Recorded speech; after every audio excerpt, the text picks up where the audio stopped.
Amelia Earhart flies from the US to Northern Ireland in 14 hours 54 minutes. Goofy makes his debut in Disney animated short Mickey's Revenue. The year is 1932. And this Chrysler Imperial was custom built for Walter P. Chrysler. But before getting into all of it, I'm Jay. Welcome to What It's Like. Did you ever just want to know more about cars that nobody talks about? Back in the day when a car was a machine, statement, and had personality. We cover the classics, vintage, some exotics, lots of orphan cars, and cars that are frankly being forgotten. We talk history, specs, design of these rolling works of art. If that sounds like a channel that you will totally dig, subscribe and hit the bell icon next to it to never miss a video. This absolutely stunning 1933 Chrysler Imperial is currently on display at Canton Classic Car Museum in Canton, Ohio. It's on loan from the Henry Ford. Other stellar cars from yesteryear. Information about the museum, hours, and ticket pricing. Be sure to click the link below after the show. 1933 Chrysler model lineup. But before getting into all of that, some background information. Chrysler was founded in 1925 when Maxwell Motor Company was reorganized into Chrysler Corporation, headquartered in Highland Park, Detroit, Michigan, until about 1996 when it moved to Auburn Hills. Walter Chrysler was hired to try to save Maxwell Chalmers in the early 20s. In January of 1924, Walter Chrysler launched the well-received Chrysler automobile, the car, the Chrysler 6. It was designed to provide customers with an advanced, well-engineered car at an affordable price point. Elements of this car were traceable to the prototype, which was under development at Willis during Chrysler's tenure. Chrysler was an engineering company from the start. The 1924 Chrysler included a carburetor, air filter, high compression engine, full pressure lubrication, and oil filter. Chrysler was one of the first companies to offer four-wheel hydraulic brakes, courtesy of Lockheed. They also had rubber engine mounts called floating power, which reduced engine vibration. Chrysler also developed a wheel with a ridged rim designed to keep a deflated tire from falling off the wheel. Eventually, this was adopted by the auto industry worldwide. Chrysler Imperial would be introduced in 1926, and it was the Halo flagship top-of-the-line vehicle for Chrysler. Important to note, Imperial doesn't become its own standalone brand until 1955. Let's talk 1933 Chrysler Imperial model lineup. In the basement was the 6 Series CI, riding a wheelbase of 116 inches, followed by the 8 Series CP, riding a wheelbase of 125 inches. Imperial was offered in 2 series. You had the Imperial Series CH, which rode a wheelbase of 135 inches, and then at the top was the Imperial Custom 8 Series CL, riding a wheelbase of 146 inches. Chrysler Custom Imperial Series CL could be had as a closed-coupled sedan limo, Phaeton, convertible sedan, Club Roadster, and chassis. I just want to show you these illustrations real quick. This was back in the golden age when they told you how to maintain your car. It was none of that see dealer or take to a shop if you have a problem. It doesn't say anything stupid like don't drink the antifreeze or don't put battery terminals on body parts. If you have one of these cars, I'm going to link it in the description where I found these diagrams. They will definitely help somebody out if you're restoring one of these cars. Let's talk specs. 203.4 inches long, 74 inches wide, 62.5 inches tall. It rides a wheelbase of 146 inches. It weighs roughly 5,000 pounds. I couldn't find a price on this because this car is one of one, and some of that information just gets lost to time. Total 1932 Chrysler production, 25,291 units, of which total custom Imperial was 218 units. Moving on to engine, only one engine on offer, 348.8 cubic inch displacement, flathead, inline 8, 6.3 liters. It was good for 125 horsepower, 3,200 RPM, 200 pound-feet of torque at 1,500 RPM, with a bore of 3.5 inches and a stroke of 5 inches. Compression is 520-1. This engine featured 9 main bearings, absolute legend. It was backed by a 4-speed multi-range manual transmission. Theoretical top speed was 95 miles per hour. It could do 0 to 60 in 22 seconds, which doesn't sound that great, but this car wasn't built for speed. It was built for opulence. Let's talk chassis. Front suspension uses I-beam front axle with leaf springs. The rear suspension is leaf springs with live axle. Steering is worm and roller. Steering ratio 20-1. 4 turns lock to lock. 43.2 feet turning radius. Body on frame construction. Some options and features, not getting into all of them, but dual sun visors, adjustable front seats. Our car does not have adjustable front seats because there's a partition wall. You'll see when we get there. Wire wheels and Lockheed hydraulic brakes on all 4 corners. Just wow. Just wow. Just take it all in. There's a lot going on with this design. Look at how absolutely massive these headlights are. Nice bright work that goes all around them. Just look at how huge these fenders are. Like, that is a huge shape. I can't even get it all in the same shot. I love the pinstriping here, as well as the bead at the fender's edge. These bumpers, how they come back around and connect to the back side. 2-piece. Interesting. So it's 2 separate pieces here, and then in the center it has this piece that covers the 2 pieces, making it 1 piece. Look at the bumper brackets and all of the different lines going on with that. This looks like a crank. This looks like a hole for where you would put the crank to crank start it. I don't know if this car was ever crank startable. It looks like it was, because there does look like there's a hole there. Past the grill, there looks like there's another hole. Look at the grill. It's all like honeycomb shaped. This car has 4 horns, 2 on each side.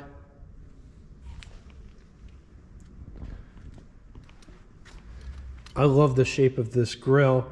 I love the fact that it has bright work around it, and then the grille bars themselves are body colored. This hood ornament's very interesting.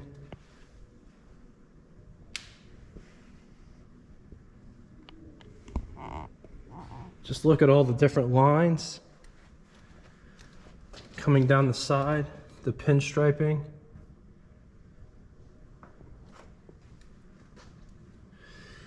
This hood is very smooth compared to, say, a Packard. A Packard has a lot of different lines going on. This one doesn't have as many lines, but it's still very elegant. I love this ridge here, how it comes back up around. Comes into a center point going back towards the hood ornament. 2-piece windshield. It looks like it cranks out, as well as it has this center divide here. Windshield wipers are mounted at the top. Look how petite they are.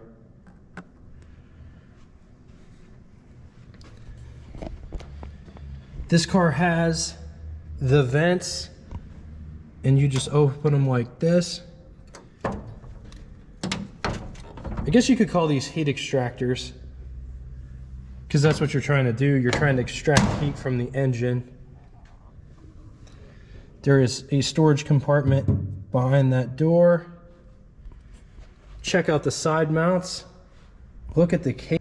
All the bright works, wire wheels. This car does have drip rails, runs the length of the car. Also has this nice piece back here. Coming down the side here, just look at this fender design. I absolutely love the way this looks. There is another storage door inside this fender. Has tiny mud flaps. Notice these wheel wells aren't flared, but it has a bead that runs on the outside. Mirrors are mounted to the fenders, which I think that's going to be really interesting to see how that looks on the inside. Generally, they're mounted to the top of the case, but on here it's on the fender.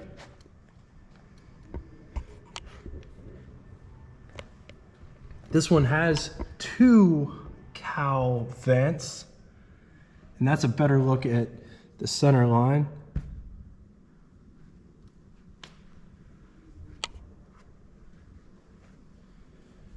Running board situation. We're size 12 shoe.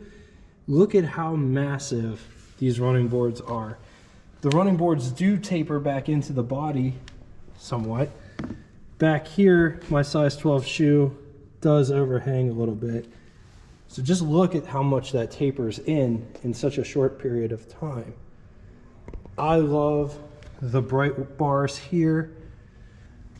Also the bright work for the hinges.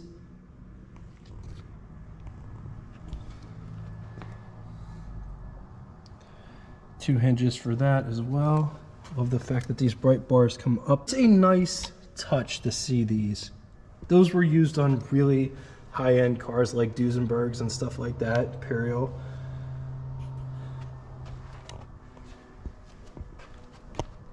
Look at this rear wheel well design. I love that it kicks back here. Bright work for the tail lights, rear bumper. This one has an in-body trunk.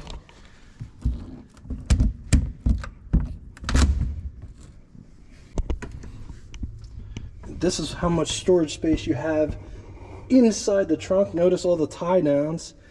This trunk is weird. Look, it's like double hinged.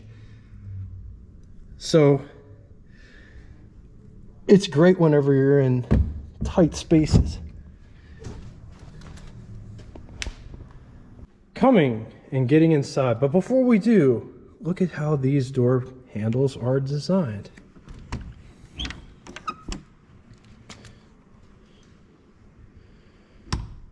So I'm just going to take a step back.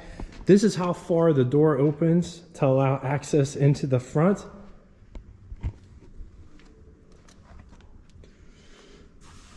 This feels like a broadcloth. It's got map pockets, but notice it doesn't have an armrest to put your arm on. Door handle to get out, window crank for the big window. Just look at all of the wood. Also notice the door is all framed out.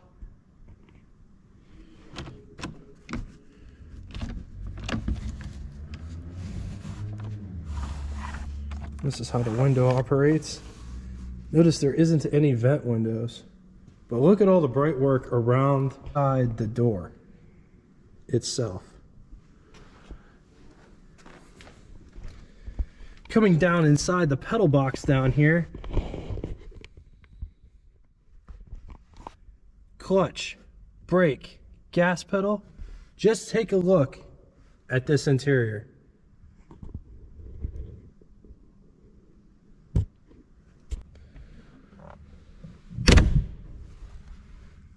Here is what over the hood impression looks like. Here's what first person over the hood looks like.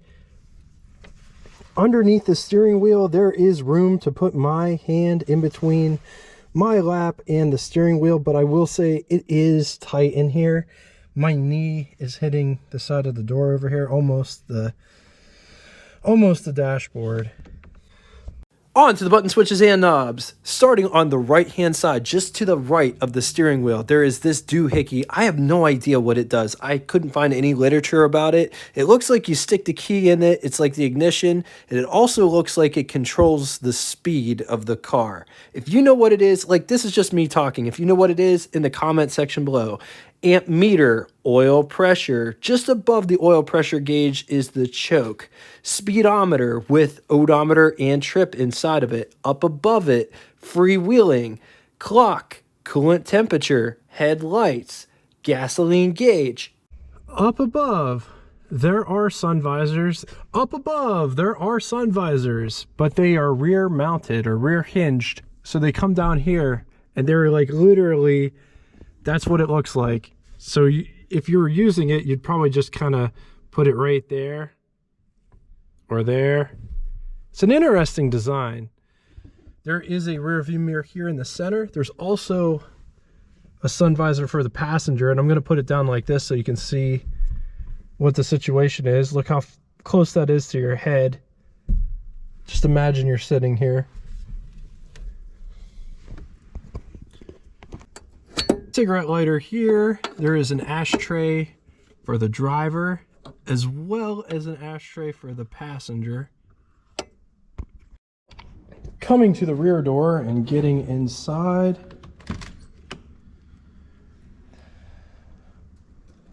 The rear door is a lot like the front door, only it's in the back. And this material looks a whole lot more quaint than the stuff in the front. Look at how this door is trimmed out. It has map pockets back here as well. And look, it has a zipper to shut it. Door handle to get out, window crank for the big window. Just take a look at this interior. So sitting in the back, man, the quality, the quaintness of sitting back here. It feels like I'm in my own personal coach, almost like a railway car or something like that. This is very, very nice. Look at all of the ribbing. It's all done in wood. I'm not sure if that's real or not. It looks real, but I've been wrong before. There is a nice light in the center. There's all kinds of woodwork back here. You can sit back here and be a backseat driver. They have access to a speedometer. The car has driven, how many miles you've driven on your trip, as well as clock. There is a crank here, and that is to put down the center divide so you could talk to the driver.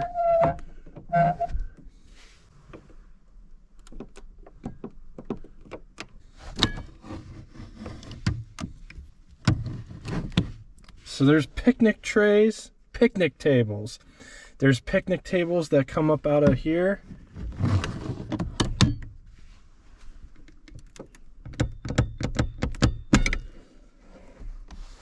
Wine holders.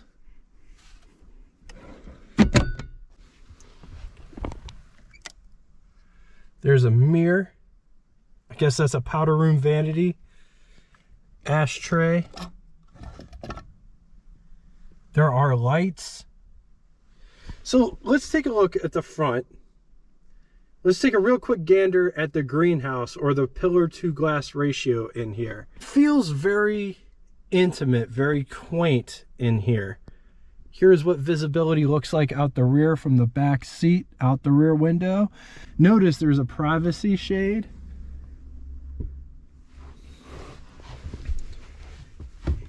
There is a footrest. I can't touch this. I don't know what you want to call this. This wooden, nice woodwork piece. I can't reach it. There's probably a good, I would say maybe 2 feet, maybe 2.5 feet between my knee and all of this nice custom woodwork. This is what I look like sitting in the back seat. I got tons of headroom. This is a very comfortable place to be back here. This car is huge. The only downer is there isn't enough space for the driver up front. They should have moved the dividing wall a little bit back, but this car is all about the passenger, not the driver. This car is like a chauffeur-driven experience. The party is in the back, not the front. Getting under the hood, just release these.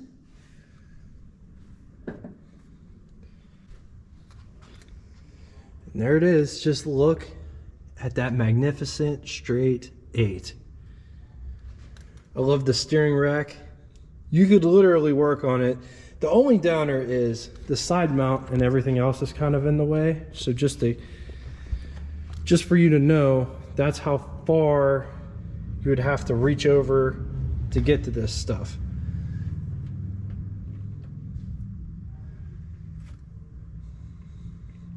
Starter motor, generator. Look at this thick belt. There's my finger for reference. Very, very thick belt. Fan shroud, as well as fan, and the radiator all in this.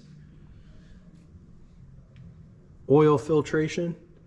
Notice it's outside the block and it just has these lines going to it. The coil is mounted on the firewall.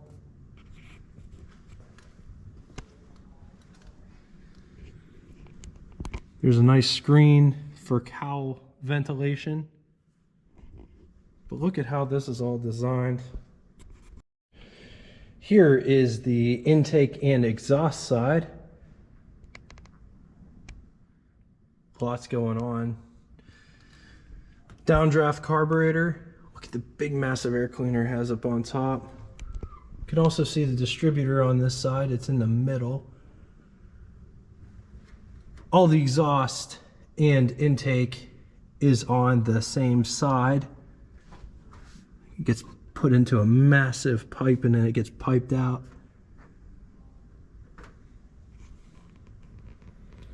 Look at the hood profile. Also notice this one does not have corners on it. So you just gotta watch when you put it back that you don't slice this. On the positive side, this is an epic car, high class, spacious rear seat with rear speedometer, clock, fold out picnic tables, very well appointed, lots of storage places inside the body itself. It has fender storage on the driver's side as well as fender storage on the passenger side right behind the side mount spare tire. This car has a presence that nothing has now. Widely respected, all of these are rated classic by the AACA. Against it, it's a huge car. Parts are hard to come by. Tight driver compartment. And I know that this particular car, it's not about the driving experience. It's about the passenger experience. These are really expensive. They very rarely come up for sale. And when they do, there's not much fanfare. There's not much advertisement. It's mainly collector to collector. This is a one-of-one car. All right, now it's time for Would You Rather. 2 scenarios today. In the first scenario, would you rather have a 1933 Packard Super 8 or a 1933 Chrysler Imperial or a 1933 Lincoln KB? I'm going to leave this here for a minute. If you need more time, feel free, pause the video. Moving on to the second scenario, a bit outside the box. 1933 Pierce Arrow 8 or 1933 Chrysler Imperial, or 1933 Franklin. Once again, gonna leave this here for a minute. If you need more time, feel free, pause the video. Moving to name that tune. First person to name the band and the song correctly in the comments will have their comment pinned to the top of the comment section. Thank you all so much for coming out and watching this. If you're ever in Canton and you're looking for something to do, Canton, Ohio, go check out the Classic Car Auto Museum. It's definitely a must-see place. The caliber of car there, they have an Accord 812. They have the Cadillac V16. There's lots of cool cars that you just don't see every day. Be sure to check that place out. Remember, hours and ticket pricing, link in description. If you'd like to get in touch with me, shoot me a comment in the comment section below or check out our Facebook group that correlates with this YouTube channel. Don't have Facebook and would like to reach me, send me an email at whatitslike@yahoo.com. All of that will be linked in the description below. Just know I appreciate all of the support. And until next time, toodaloo!